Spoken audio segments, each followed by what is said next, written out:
Hi, I'm Finbar Birmingham at the International Business Times, and we're here at the China-Britain Investment and Partnership Conference to discuss the ongoing economic relationship between China and Britain.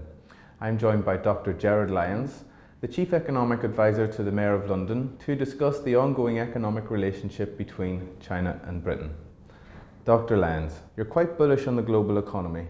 Are we on the verge of a boom? Yes, I'm very positive about the global economic outlook, but at the same time I'm realistic about the near-term challenges. Continental Europe faces big issues in the near term, lack of demand, worries about deflation, and in economies such as America and Britain it's still a case of rebounding from low levels. Economies like China and India, meanwhile, are at the stage of the cycle where sometimes in the past they've had problems, whether on inflation or on trade. So I'm very realistic about the near-term challenges, but even allowing for that, I think we should put what's happening in a longer-term perspective. Where I think the world economy this year is going to gather momentum. I think it's going to gather even more momentum next year. And overall, I think we should be very positive about what lies ahead. What part in that economic recovery do you expect the economies of China and the UK to play? Yes, I'm positive both about China and about the UK. China is probably more interesting because the whole globe is focusing on China, and in the last week we've heard the World Bank say that in purchasing power parity terms, China is now the biggest economy in the world.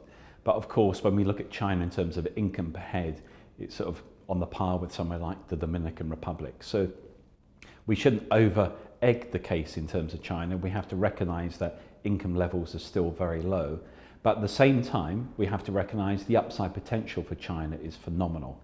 In terms of the UK, meanwhile, I would say that Britain is in a very different position to many other economies on the continent. Of course, we're rebounding from a very hard-hit financial crisis. But while I could talk about many issues, that maybe the one that really should be taken away is that over the next 25 years, Britain, in population terms, is likely to become the biggest population economy in Western Europe, overtaking Germany. If Britain makes just a small inroad into its productivity shortfall, then Britain will become the biggest economy in Western Europe. That's a phenomenal prize. It's been a policy of the Mayor of London to encourage overseas investment in London, particularly that of China and the Middle East.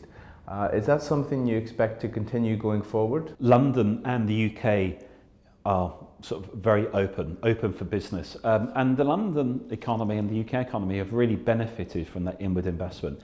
In fact, if you just look at London, it's remarkable. Apparently London is the fourth biggest French city in the world in terms of number of French people. That's just an indication of how many international people come to London, and they bring their own skills, their own ideas, their own innovative stories, their own innovative sort of businesses. So all of that, I think, helps the mix.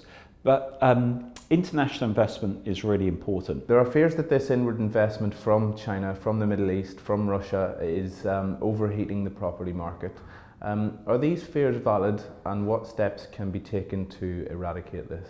Yeah, the concerns about property sector I think are always important to take on board, because as the Bank of England itself has pointed out, every UK boom and bust has coincided or indeed been driven by, you could say, a housing boom and bust.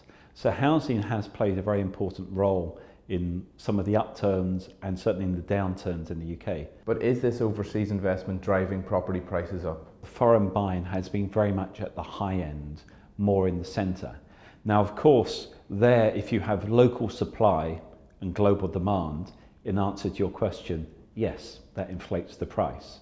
But for most people aren't going to be buying in Kensington, Chelsea. So for the average person or the aspiring person, it's more what does it mean for property prices elsewhere. We're on the eve of the European elections. Britain's membership of the European Union is very high up on most people's agenda. Speaking hypothetically, what impact would a British exit from the EU have on its relationship with China and with other emerging market economies? Yeah, well, I wouldn't want to comment on the European election. If in the scenario Britain left, it's like most things, it's the terms of your exit, the relationship therefore you have with Europe, and also it's like most things in life, it's how you position yourself in the changing, growing global economy. Britain is the sixth biggest economy in the world. It may not be as big as America, as big as China in overall GDP terms, but it's still a pretty powerful economy. So in terms of the relationship, if Britain can be in a reformed European Union, then that would be great. If, however, the British public decided to leave, then as long as we positioned ourselves right, did the right things, became a global economy in every sense of the word, then there's no reason why Britain can't do well even outside the EU.